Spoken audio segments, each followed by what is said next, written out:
How you going, bro? You all right? Hi, mate. How you getting on? Really appreciate you taking some time to have a chat with me about it. Yeah, Um, no problem. like I say, it's massive. I think for like the people that I'm dealing with, like my clients and stuff, to actually see and hear from like someone who is playing at the top of the game at the moment. Congratulations on having was it your first caps for Scotland? I say, and hopefully there's going to be a lot more to come. Yeah, fingers crossed. That's the plan. But yeah, cheers, mate. It was a bit of a big moment for me in my career, and obviously to come off the back of us winning the premiership. In terms of being at the top of the game, Yeah, you don't get much better, bro. yeah, it's a bit surreal. Like you don't really think it's. I'll probably look back on it and think bloody hell, but right now it's just straight to the next season and go again. But Well, yeah, yeah, it's cool. It was a good fun.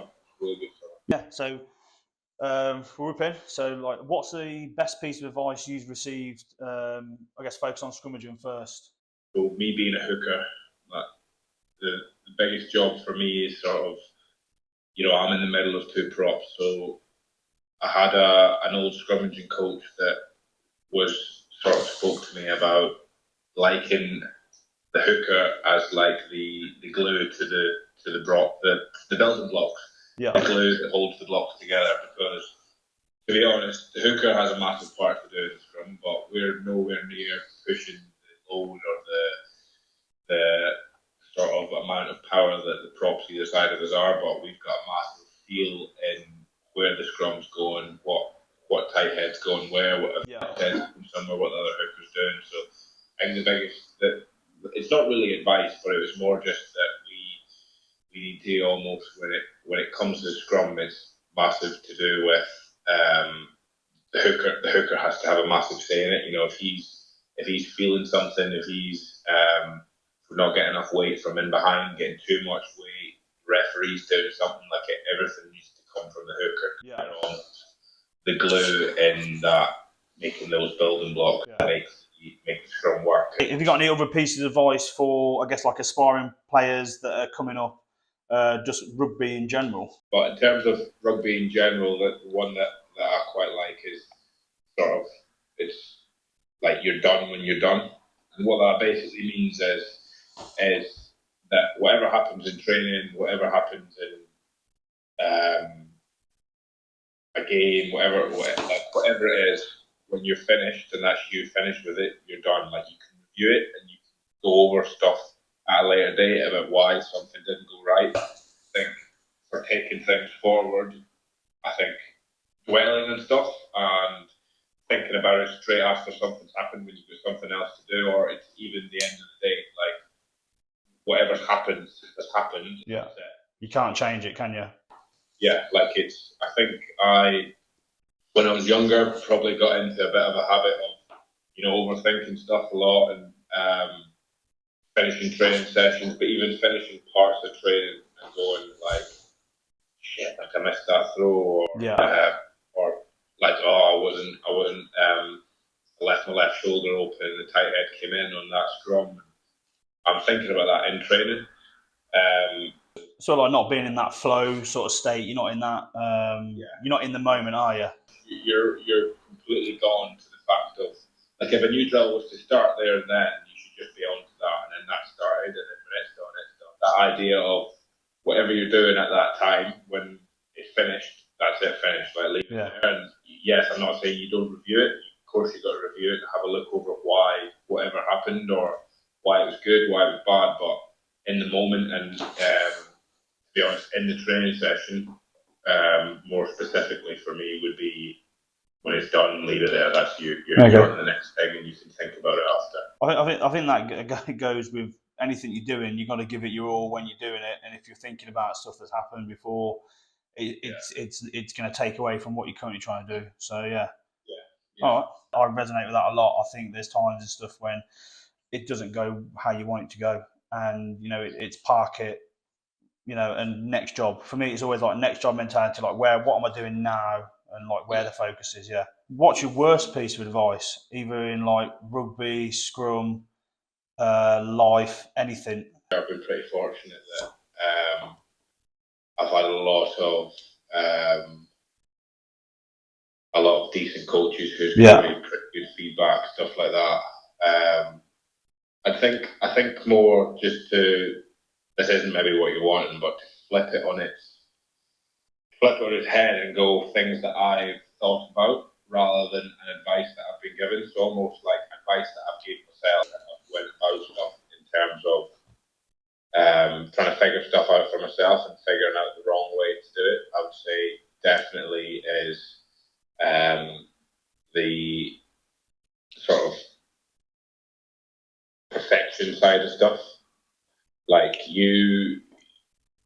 for me in my head, in a period of time, there was a time when I was, throwing line outs or practicing the throw, practicing the tackling,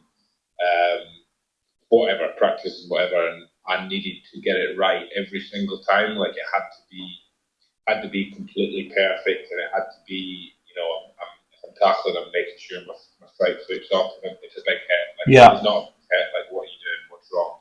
Or throwing the ball's got to exactly where it needed to be, but the spiral doesn't just look tight enough. Like that's not. Yeah. So for me, I used to beat myself up, and I would go back and I'd have a look on, Huddle or video or whatever it was, and I would look and I'd be like, look, that's like, I wouldn't even look into the reason why it was like that. I wouldn't be happy with the way something went and the way it looked, even though it was the process and stuff was fine and the outcome was even fine. It's just I wasn't happy that it wasn't exactly how I envisaged it and be in my mind, and I got into a sort of spiral thinking that, everything's going to look, when you get it right, everything's going to look exactly the same, which it's not. Yeah. That's not the case. The game for everybody, the game that you got 15 other blokes trying to take your head off, like they're doing their best to stop you from doing what you want to do. So yes, there'll be times when stuff happens in games that goes exactly how you envision it, exactly how you train the ideal scenario. But if the outcome of what you're trying to do goes right, then you've got to try and sort of give yourself a little bit of a break as well. Yeah, too right, yeah. You get lucky and you throw a ball that's low, they don't get it, but it gets to our man, we win the line out, we launch off it. Like, that is still an outcome win. Yeah. And I've been able to now, through getting myself away from that mindset of this is what it needs to be like, and if it's not like that, it's shit, that I can sort of brush stuff off a little bit more. I can sort of go, right, if I throw a ball low but we win it, it's not the end of the world, let's try and make the next one high in case they compete.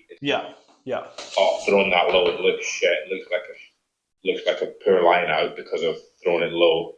And it got there, but yeah, I'm not happy with it because it didn't look how I wanted it to look. Like that, I've been able to move on from that and realise that you're not going to get it perfect every single time. There's always going to be a time when something's not going to go to plan, but still go to plan. Yeah, 100%. So you see, when like for me, when I was younger, I used to like get my phone out and I'd record my scrum against the machine, and I would go through and I'd rep. Like this would be after training as well. So sometimes you'd rep, 20, 30 hits on the machine, which is just not really what you need to do. And if it wasn't how I envisioned, like the perfect setup, perfect like sound of like hitting the machine, you would go again. And I think you see it in like kickers as well. They'll kick and kick and kick, and it won't necessarily be where they want it to go, or it'll go where they want it to go. It doesn't feel somewhere. I think it's just knowing when you need to cut that time. Like, right, that's me done for today. I've done what I need to do. Yeah. Okay, cool. What's your like best drill that you've got for scrimmaging? Like, what's your go-to drill that you'll do to sort of get yourself ready for a game? And then what's your most hated drill as well? Right. So probably more recently, and I've actually learned this through being with Scotland. So Peter de Villiers is a strong coach there, who's massive on sort of, there's all different terminology, but the squeeze, which is sort of the post engage drop, the knees, the chest, the hips, getting them down, but obviously keeping the back flat.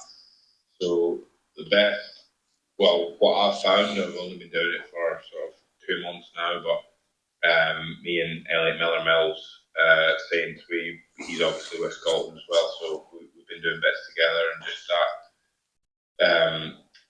the drill that I've been doing would be, it's called a jockey, and all it is, you get into your scrummaging position and you get your knees as low to the ground as you can, and then somebody sits on your back. Ooh. Feel like everything off the floor. Yeah. So there's your knees on top of you and your lower back. You work for, so we started off at 30, went to 45, then a minute, then a minute and a half, and just every sort of 2 weeks you build that up.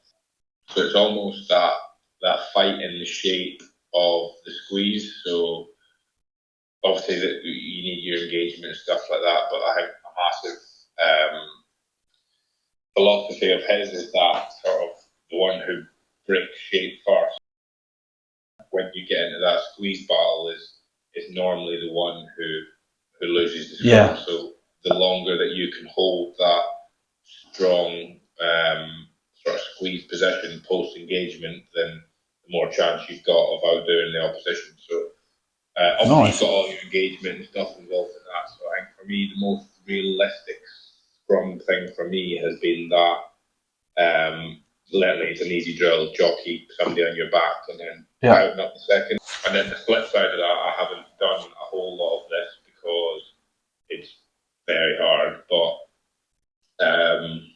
would be you get a squat rack and you put the pins up on the squat rack. Yeah. Pretty cool. You get a barbell across the pins. You put the bands around the barbell. Yeah. So it's almost like it's like a squat. Like it's set up like a squat, but obviously real low. And then you get underneath the squat. You get underneath the bar, facing into the rack. You put a pad on your lower back, and you lift up the bar so that the weight's on your lower back. Right. Okay. So yeah. Very, very similar position to the jockey. Like you want to get into that exact scrummaging position, but the bar is forcing you down, and then slowly over time you can load the bar with. I think Elliot Miller he's up to about 160 on his back. He does 10 seconds or 160 on his back, which is, I struggle to do 70. But so obviously you couldn't extend when the pins are there, but when you extend, the bar comes off the pins. Yeah. And elastic's trying to pull you down, then obviously how much weight you get is put down. So it's a real lower core sort of exercise. You need to keep your back flat or the bar will roll off. It's so hard to maintain your good shape without arching your back up way, and then if you arch your back up way, you know you've done it because the bar's off. Yeah. Or going too far forward, the bar just slides down. So there's no real hiding place for poor position. Then the stronger you get in it, obviously he's a tight head, so he's pretty strong with it, but he says to me, he's like, there's no other feeling in the gym that feels more like a scrum than this. Yeah. So, I think that's hard to replicate. Is actually the sensation of scrummaging without actually doing full live scrums. Yeah, exactly. So that's and okay. You can build it up over time, and the resistance bands just make it so difficult because if you fight out of shape to go the other way with it, obviously the other resistance band will pull you over, and then you lose your shape pretty quickly. So, okay. I'm gonna have to give this a go. Scrums, I think they get at the moment seem to get like a real bad rep in the media. The way people perceive them, they take a long time to reset. No one really knows what's going on about it. Do you think they're like integral to rugby, or do you see them as more of like a platform to launch plays off? Well, 100% they're integral to rugby. Too fucking right they are. Yeah, I think. Yeah, anyone who's talking about that has. Me, well, I might be wrong, but for me, never been in a scrum has either never been in a scrum, has never been in a scrum that does well, or has never been in a team with a scrum that's doing well. Yeah. If you're negative, or you never watched the last World Cup, I think. Well, we'll talk about that. But like the last World Cup just showed South Africa the way they scrum. Like you've got to bear in mind as well, they're not just. They don't just have a scrum. They don't just think forward to bully each other. They've got some pretty fancy backline players on the wings. Their fullbacks, like even their centres, they're not bad players, but they're still choosing to use the scrum as a weapon. as their main weapon, and they're double world champs. Like there's a reason. There's a reason for that. Like yes, the game gets slowed down, 100% there is, but I can tell you at the same time from being a part of some pretty decent level teams, like there's also no way that the sort of rugby that people are talking about on Facebook and Instagram, there's no way that could be constantly kept up. Yeah. The whole 80 minutes either. So if you took scrums away, you would also see a drop off in through fatigue. Like there's no I know some pretty fit rugby players, and yes, they're extremely fit, but there's still no way that they could compete at their maximum potential the way that they do in the first 20 minutes, in the last 20 minutes. It's not possible. Yeah. No matter how fit you are, because when you run on the rugby pitch, in the first 20 minutes, you're not thinking about the last 20 minutes. You're not going, right, I need to be ready for that. You're giving your all the whole time, and it's only normal that in the last 20 minutes or the last second half or whatever, there's going to be a little bit of a drop off. So scrums has nothing to do with the pace of the game slowing down. Yes, there's things that they can do to speed up setups and speed up sort of getting the ball in and out, but I think without scrums, rugby wouldn't be rugby. Do you have like a favourite scrum memory, or like a like best scrum that you fucking you've been awarded a penalty, you've driven through like an opposition pack, and you're just like, that was fucking the effort that goes into it. I think doesn't get seen all the time, but like on a personal level, like you've had to push your fucking lungs out to get any like that inch forward, and then it breaks, or like a pushover try or anything like that. Yeah. I think for me, the most memorable one. Actually, to be fair, I've actually now got two thinking about it right now. The most recent one was we had a pushover scrum try for Scotland versus USA in the last test I played. It was quite nice because I had Elliot Miller-Mills, who's also my club teammate, beside me. It was me, him, and Rory Sutherland. So we got a 5 metre scrum try, which, like, to do that, to play one game at international level for me was obviously a massive dream. But then to be able to walk over the line and score a scrum try, like that was pretty special. And then another one, probably Bath last year, or maybe 2 years ago actually. Bath, we played them on a Friday night at Frampton Gardens. They had like Ben Urbano, Tom Dunn. Not 100% sure who the tight, maybe it was Darcy Ray. Not 100% sure who the tight head is, but a decent scrummaging pack. And so we spoke all week about how we needed to front up against these guys because they were coming for they were coming for a good go at us. And I just remember the loose head, Alex Waller. He just said, like, we're going here, and I just remember feeling that. As soon as they got the ball in, we just went right through them and ended up on top of them. That was one of the best feelings I've had in terms of getting through an opposition scrum. So another one. Have you been? I mean, I've been a part of fucking some scrums where you get shoveled, and I think that you get real good learnings from that. But do you have like any particular scrums that you got in mind where you're like, yeah, we got fucking dealt to there? Most of touchwood, luckily, I haven't properly happened to me in games yet. Like we've been penalised and stuff like that, but there hasn't been many times in games I can say I've turned around and went, bloody hell, like we got absolutely drilled there. But in training all the time. There's a big difference between. I think for me, there's a massive difference between scrimmaging at training and scrimmaging in a game. And I think, like you say, you'll get like some guys, especially if they're not named in the team, they'll need to prove a point, especially as for me, as like a tight head. Like if I haven't been named, like I want to go and show that I'm the best scrummager. I don't think that always. I think if you've got that sort of like that selfish mindset of like, I want to be the best, I want to start.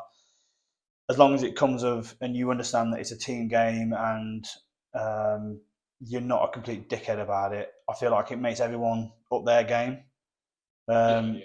So yeah. But we were in a really good spot last year.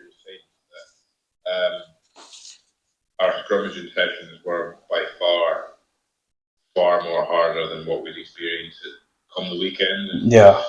we did speak about that as a pack, and we said how, to be honest, not even just as a pack, as a team, our DOR, Phil Dowson, he spoke a lot around how, if we win this thing, a lot of it is to do with the guys who've barely played this year. Like, it's not the 23 that plays every week, or it's not the guys that start in the final or score a hat trick in the final. It's a lot to do with them, but it's not everything. So I think we were in a real good place last year that the whole squad functioned really well, and it never felt better at all. If you picked, like, there's a few times I wasn't picked, and obviously I was gutted about it because you wanted to play, but it was almost right. I'm going to go as hard as I can in training, and then hope that the boys win on the weekend. Like, it was never. I'm going to try. I'll show them that they picked wrong, and like that for me ran through the whole squad. And because of that, we experienced training scrums and training sessions that felt so difficult at the time. Then you had a bit of recovery, you had some time, you reviewed it, blah blah. Friday comes, captain's run, or getting ready for the game that night. The game would come, and then you finish the game. You're like, that was nowhere near as hard as training on Tuesday. Yeah. Well, so you got everyone buying into one common goal as a team rather than like individual. Yeah, and because of that, like our main training session on Tuesday was obviously the hardest of the week, and it was hard graft. There's no doubt about it. You've done any on Tuesday feeling right, we need to be ready for this, but when that day's done, because of the amount of work that we had put in, getting to the weekend, winning games and winning scrum pens, and doing stuff like that if you've played in the team, we actually did feel like you owed a bit to the guys who weren't playing, because it's like they're doing their all to prepare you to go. So you almost want to get back by showing them. Yeah, I think that's something that I think a professional sport, like when at Jersey, that was a big thing. It was all about preparing the team. We're all a team. It wasn't a case of, you're not getting picked. And then sort of in France at the moment, it's a bit like the team gets named and people they drop off or they get named on the bench. And like, for me, I think he's taking that sort of like the South African sort of mentality of like, it's like, the bomb squad's here. And like, it was almost like people wanting to be a part of that squad that came on and fucked up scrums with 30 minutes to go. And I think having that like level of pride and that sort of like willingness, and it's just everyone sharing that common goal as a team rather than an individual. I think that's massive, and like that's again testament to you guys and what you've done. Winning premiership is not an easy feat. No, definitely. If I look over sort of the teams that I've been in and the ones that maybe haven't been as successful, and the ones that have, that definitely the teams that have been successful are the ones that have that running throughout them every day for one reason, and that reason's to win, and they can put their individual aspirations aside, isn't it? Yeah, it goes a long way with the changing room. Like, you always find that there's a lot of guys in the changing room that maybe don't play as much as they'd like, or are in and out, and regularly find those guys are the most liked in the room. For me, like, those guys are the ones that don't sulk and don't get down. They get on with it. Those guys are regularly the more popular guys. Yeah. Rather than just having a little sap about it and fucking crying about it all the time. Yeah. Oh, they'll sap, but they'll sap and then get like it's. Yeah. But that sort of. Yeah, definitely. That's what I've noticed. Those guys are the good guys. When things go wrong in games and they don't go as planned, like, what's your process there? Like, are you trying to fix it in the game? Are you trying to actively think about it, or is it a case of that went wrong? Next job, we'll review it and go from there. Yeah, I think there's no sort of formula for that in my eyes. Like, what will be in the game. What happens, you can do whatever you want to try and fix it, and there are times that stuff can be fixed in the game, like, definitely. But I think you need to hammer it home enough in the week that everybody knows the plan. Yeah. And you get. For me, I don't really like chatting too much to back five after about a scrum because they've got a lot of stuff to deal with it. Line out maul, they've got line out D. Yeah. Then a lot of the back row guys, they're doing a lot of different roles. Yeah. You know. So for me, if I was going to change anything, it would be like a little chat to the loose head, a little chat to the tight head, like a thing here. Or to be honest, I've also found that chat to referees can be quite beneficial. Like see what they're actually thinking and like almost trying to understand what they're seeing. Yeah. And just changing it that way. You know, if they're talking about a lot of weight on the bind or something like that, then you don't really need to talk to the props about that because the props are still doing their own job and literally just wait and set up second. Yeah. So set up second so that you come down to the height that they're at, then that sort of eradicates that problem and takes it away. Or I don't know, something about breakfoot, like that can be something that you can just chat to the ref. You don't always need to speak because I find that you speak too much to guys or have loads of different conversations and sort of muddy the water a little bit. Yeah. If you have harped on it enough in the week, you get ready to go on Friday. If what you're expecting doesn't come, like somebody, the tight head's coming in, or you know the hooker's trying to stand up, like that's easily solved. You can talk about that. Oh, all right, I'm going to take a step left here, but as a process, you don't want to change that in the game. Like, good. You could easily come in on a Monday and go, nah, we got that wrong there. We went after our shot, like we went after our engagement, and it might be a process thing, or it might be the way we were trying to get the shot was wrong. Right. Okay. Yeah. I got you. Do you know what I mean? So yeah, I mean having a little chat to your left and right can do no harm and can solve a lot of stuff like that. But I would never be like, right lads, on me, let's have a chat. Yeah, we're gonna head and chase now because you haven't practiced it. There's no evidence to why you would do that other than you maybe getting a bit fired up and going right. Yeah. I think that comes down to, again, I think it's like trusting the process and trusting what you're doing at training. You get plenty of opportunities to do that with each other. So, I mean, the amount of times last year for me, I wasn't involved in the starting team or the bench team. And the scrum coach would just come over and maybe just start messing around with your head here, try and stand up and move around. So there's always going to be stuff flowing. Yeah. Just how you stay on your task and not let it affect you rather than changing the whole. Yeah, too right.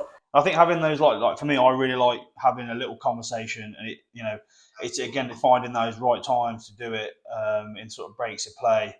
But it would be talking to the hooker and being like, oh, I can go in that hole if you want to go loose. If you want to go loose head and start attacking the tight head, go for it. Like I'm good, and vice versa. I feel like if my loose head's able to get up on the tight head, if he tells me, Jack, I'm going to go with loose head, you come through, like happy days. I think having that relationship and building that trust of each other that you can have. Sometimes it will be a quite frank, I need fucking more from you, or he's coming in across, you need to stop him. And I think it's understanding that message hasn't come from a place of like malice, or you're not trying to dog them out or anything. It's just this is what needs to be done. Yeah, I think that's quite important. It's good to hear like you having that. I guess like for young players, especially if you were like, if you're 18-year-old and you come into your first men's rugby game or women's rugby game, and you've got experienced props alongside you, it's having that confidence to actually say what you need or say what you're feeling as a hooker. And I think that comes to, again, that relationship that you're building with people you're playing with.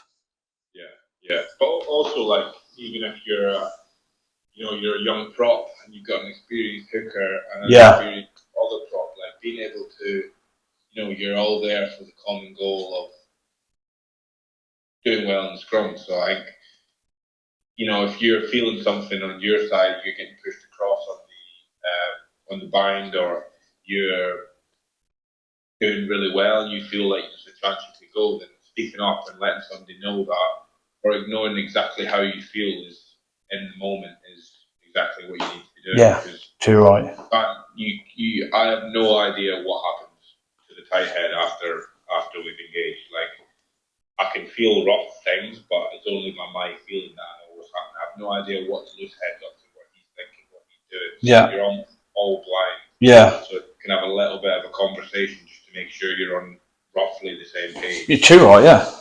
That can make a problem go away, or it can make something really go well. So I definitely think those small chats are big, and they just confirm what everybody's trying to do. What do you want for your back five? Like, real simply. Yeah, so simply, pre-scrum, as much energy as possible, and making every scrum feel like the first one, something we speak about. And then once we get into the scrum, practicing what we've practiced in the week, like constant pressure the whole time. We'll deal with angles, we'll deal with different stuff like that. It's when you're on the scrum, you're scrummaging, and that's it. At times we haven't had the biggest props, we haven't had the biggest. Obviously, there has been the odd prop that's been enormous, yes, but there's been a lot of times when it's been a pack that's a little bit smaller. So I think you nail that technique. Yeah. Strong in that technique, I think for us is the best way to go around it. Like obviously, if you are a big, strong human being, scrummaging machine, like we did have one of those in Aaron Painter, and obviously you can adjust the plan based on whatever you're doing that week, but there would still be a plan for him. You know what I mean? Yeah. He's scrummaging slightly different to a pack before, the week before, that was scrummaging at a low height and not wanting to break his job would be slightly better, and he wants to come in the hole, go to the hooker, and then everybody floods through from that. But there would still be a process in that, regardless, that you would want to stick to. So I think, like from that side of things, like sticking to the process, regardless of sort of who's playing or who's involved, I think is the biggest thing. Yeah, too right.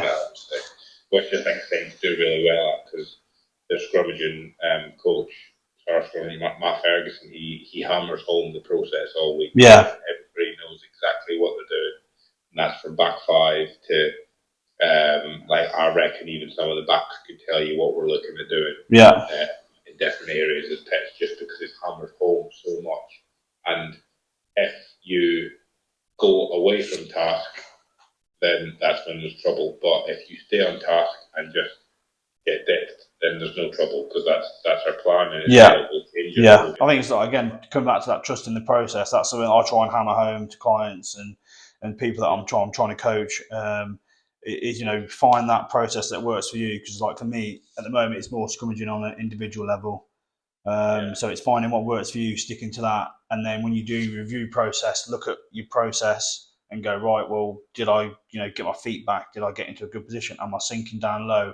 Am I applying pressure? It's all things like that. And you'll find if you don't get the outcome you want, it's probably because you haven't done something within that process. So that's something that I try and hit home with.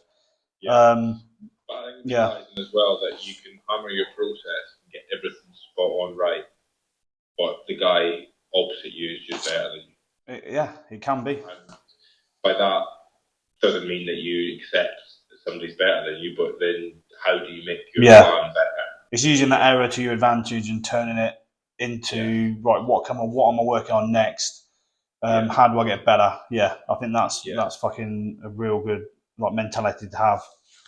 Yeah, like errors don't define you; they're a learning opportunity.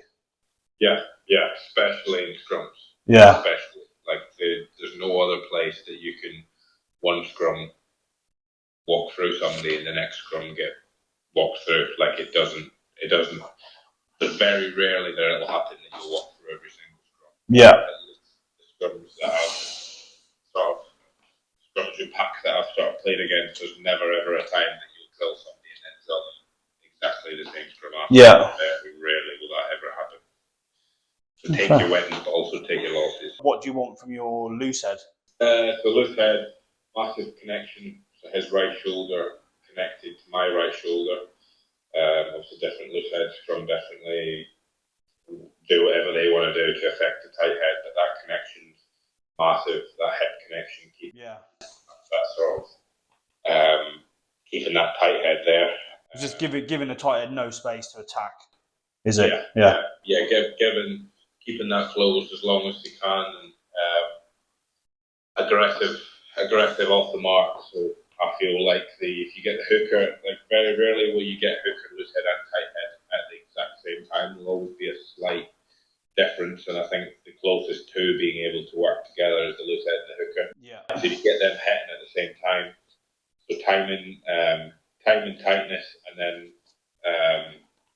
aggressiveness from the loose head. What do you want from a tight head? Obviously, it's preference. Like what I would prefer playing with, what other people prefer playing with, just depends. Like I've played with tight heads that want to go forward and want to attack and want to go and eat people up. Like that's good, and if it works. But if your process is shot into squeeze, wait for them to break, then for me, I want a tight head that'll sink right down as hard as he can, and will stay in that low anchor position till he feels any sort of movement backwards, and then he pulls. And then he's gone, yeah.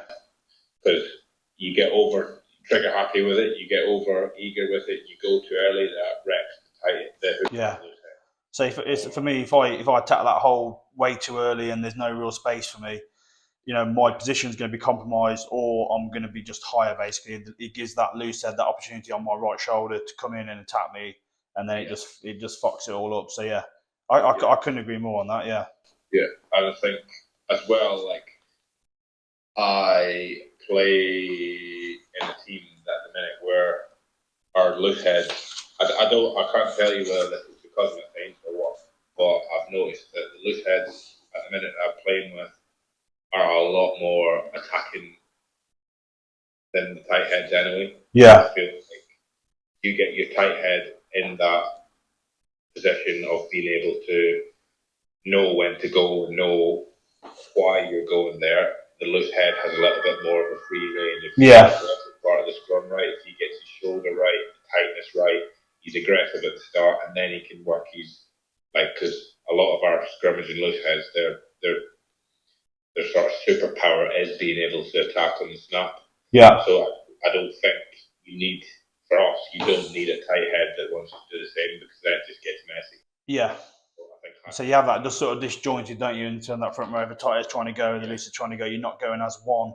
Whereas if you all go in, down, sink, ready, loose head sort of edging forward a bit, the tight head's going to feel some space somewhere, and then it all goes in one direction, I guess, rather than opposing sort of things. Okay, nice. Yeah. But I'd say, just to answer your question about tight head, I would say tight head that's strong in his anchor, but is very patient when to go. Like strong in position, like happy setting, but patient and knows when to go. So picking the right one. It's almost a decision-making process for them. Yeah. Based on feel. Obviously their loose head's doing, but also what ours has done. Because there's been times as well where our loose head's tried to go, put his shape completely out, and we've been saved by the tight head because he's kept that low position. Yeah. Okay. So yeah, because you can always, if your loose head tries to go, doesn't work, lets the tight head in on the hooker comes on. Yeah, it's now 3-on-2. Tight head's already there, so if he's still in a good position, he just goes, right, okay, bail out, try and go forward, spins, you might get a reset, you might even get a penalty out of it. Yeah. Would you rather score a maul try or a pushover try at scrum time? Pushover. Ooh. That was a test. And you passed, which is good. Like, if it was me, I think I want my name on the sheet a little bit more, but yeah, I'd still go scrum. I just think it's like absolute dominant. Nah, a pushover try is, I've not had many of them, so to be able to push over by miles. Small tries a lot to do with who's in front of you. So yeah. What's the best scrum that you've faced? La Rochelle. Oh, okay. Is that a big Winnie Antonio? Yeah. Fair play. For me, I think he's pretty much one of the best tight heads in the world at the moment. In terms of what he does at scrum time as well, he's super dominant and around the field as well. Who's the best scrummager you've come against? Aaron Painter. Right. Okay. Yeah. Yeah, he was. He's a big boy. Yeah, he was difficult to deal with. I think just you used to do a various amounts of different things to try and stop him. But if he wanted to come through a hole, he's coming through. Yeah. Yeah. Your mentality at scrum time, like, what are you thinking about? Like, is it like you need to have like an aggression? Is it like you want to be G'd up for it? You ready to go? Or is it more of a process, focused on job sort of thing? Yeah, I think it sort of changes for where we are on the pitch. So, like, Get a bit horny 5 meters out. yeah. So we've got different zones on the pitch for where we'll do different types of scrums, and obviously Saints have a pretty decent backline when they're on fire. So getting the ball to them off a launch can also be pretty beneficial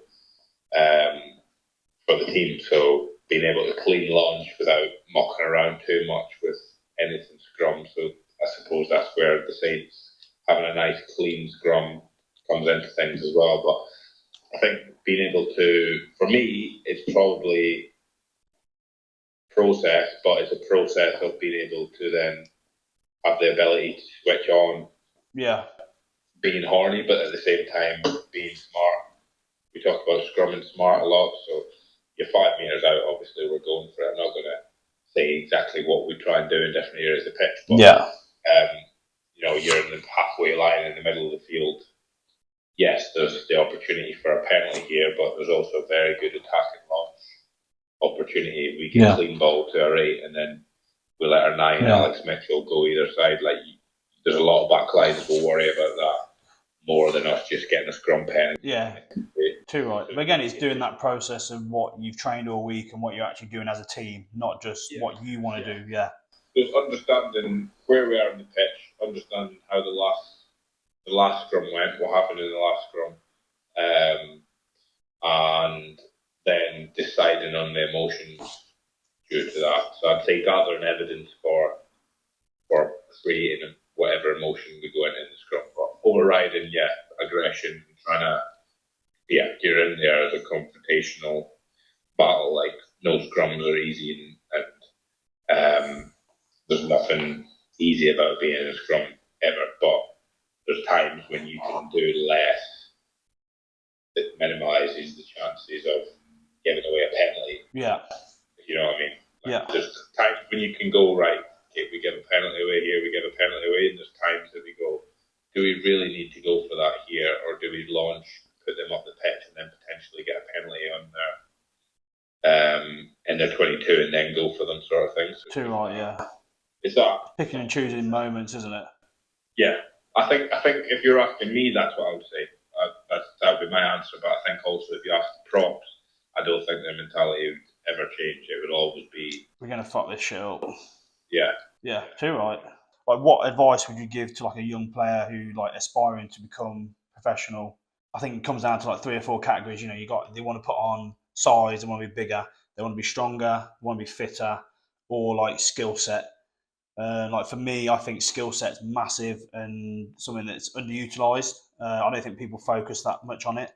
And then fitness as well, because I think the more, in a game you get fucked, you get tired. And I think being able to do those skills under duress is a big part about being professional. And then I think for me, like the size and the strength thing can sort of come with turning professional, if that makes sense. Yeah, definitely. I think people can get caught up. I definitely did when I was younger. Got caught up and thinking, I need to be the size of these guys running around on the TV at 16, 17 years old. Like, you don't. You can get to that if that's an area that the team that you're playing for or whatever wants you to do. Then yes, obviously that's something that you can pick up and you would do. But I definitely wouldn't say it would be a focus area. Like, the amount of players that I've seen that are absolute freaks in the gym and massive in terms of like your strength, your power numbers. So when you get them on the pitch and you chuck the ball, are they going to catch it or are they not? It doesn't transfer into rugby, does it? Yeah, so like first and foremost, for me would definitely be that skill set under fatigue, because no matter how fit you are, like I said before, like no matter how fit you are, you're going to be, because of the nature of the game, you're going to be good to some point. You could be the fittest man in the world, I bet you would still get tired playing the game, because it's It's just how it is. You exert yourself to do better than the guy playing against. So being able to do basic skills under fatigue, I think, is probably the biggest thing I would hammer home in terms of that. It's something that like pros will still work on. Well, they'll never stop working on that. Yeah. That is pretty much all training revolves around how tired can you be, and at the same time, how well can you execute this skill? Yeah. So yeah, that's definitely the main one I would go with. And then off the back of that, I would go having a think and having a off field probably, but have a think of like what kind of player are you? Like what do you bring to the team? What do you bring to defend? What do you bring to attack? What do you bring to the scrum? What do you bring to the line out? Like, what is your point of difference? The amount of times that I've heard of coaches, what do we get when we pick Robbie Smith for playing against this team? And then hang your hat on that. Like, if you're going to be a tight head prop who's solid in the scrum, who will work his nuts off in defence and make really dominant shots, then like that's you. Like that's what you're going to be on, and then that's what coaches are going to know you by. Yeah, true, right. Nailing that rather than going, I'm going to be a tight head prop who's decent in the scrum. Some days he has a good day, some days he has a bad day. He can carry, he can defend, he can put people through holes. Like teams that I've seen the higher level you go up, teams are looking for players that can do stuff consistently every single time with very little margin for error, rather than a player that can do loads of different stuff, but there's quite a few errors. Yeah. So I would definitely say finding out what your game is, and that like, don't get me wrong, that's not me saying you're this and you're a defensive player and that's it, you can't get better at attack. That's not what I'm saying. But what if at this moment in time you were asked what Robbie Smith's good at, what would you say, and how could you back that up? Yeah. You can still adapt and change and get better at other things, and then maybe in the future you can say this is what I do well as well. But yeah. I think being very knowing exactly what you're good at is a good thing, and then sticking to it and being able to deliver that constantly. Yeah.